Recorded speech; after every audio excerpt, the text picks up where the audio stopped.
పంచాంగం కాలడం అనేది మీ అజాగ్రత్త వల్ల కానీ టైం బాగోలేక కాదండి. అది కాదమ్మా, ముహూర్తం. సరే, అది చూద్దాం.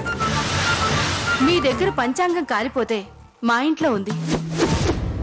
రాధిక, దేవుడి గదిలో పంచాంగం ఉంది, వెళ్ళి తీసుకురామ్మా.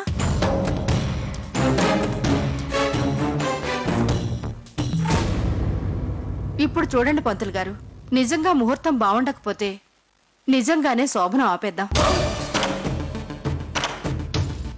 లేదంటే మాత్రం ఈ రాత్రికి ఆ శుభకార్యం జరగాల్సింది. ఈ రోజు రాత్రి 11:12 దివ్యమైన ముహూర్తం ఉందమ్మా.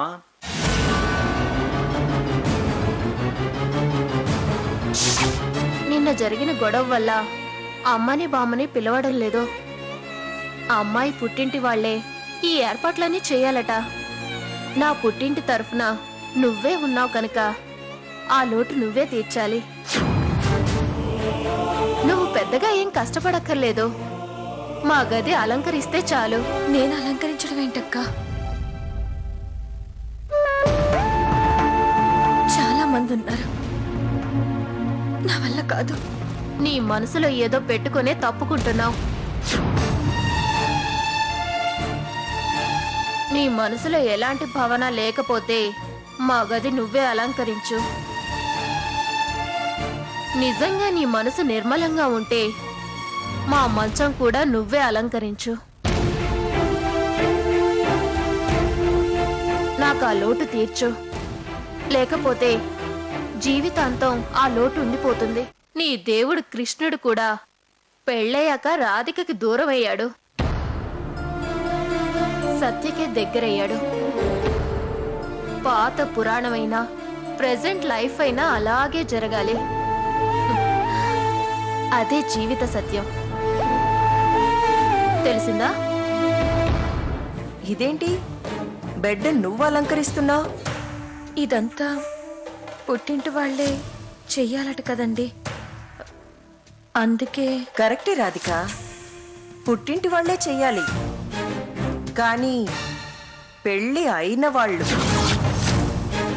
అంతేకాని పెళ్ళి కాని వాళ్ళు కాదు.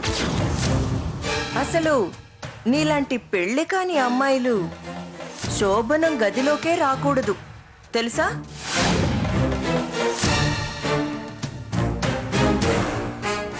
నువ్వు ఇంకో తప్పు చేసావు రాధిక. అదేంటో తెలుసా? ఆ అమెరికా సంబంధం వదులుకొని చాలా పెద్ద తప్పు చేశావు. లేదంటే ఈ పాటికి అమెరికాలో చక్కగా కాపురం చేసుకుంటూ ఉండేదానివి. అయినా మనసు ఇక్కడుంటే నువ్వు అక్కడికెళ్ళి ఎలా ఉంటావులే.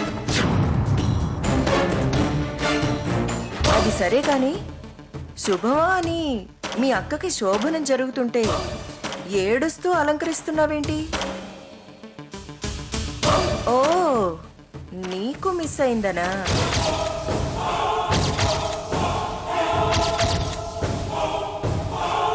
ఇప్పుడు బాధపడి ఏం లాభం? దేనికైనా యోగం ఉండొద్దు.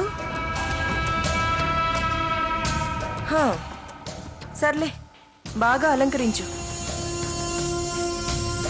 పెళ్ళైన 6 నెలలకి శోభనం, దానికి నువ్వు ముస్తాబవడం. బాగుంది, చాలా బాగుంది. కానీ ఇల్లు అలగ్గానే పండగ కాదు. పండగొస్తే దండగ కాదు. ఈ ఇంట్లో త్వరలోనే నిజమైన పండగ రాబోతుంది.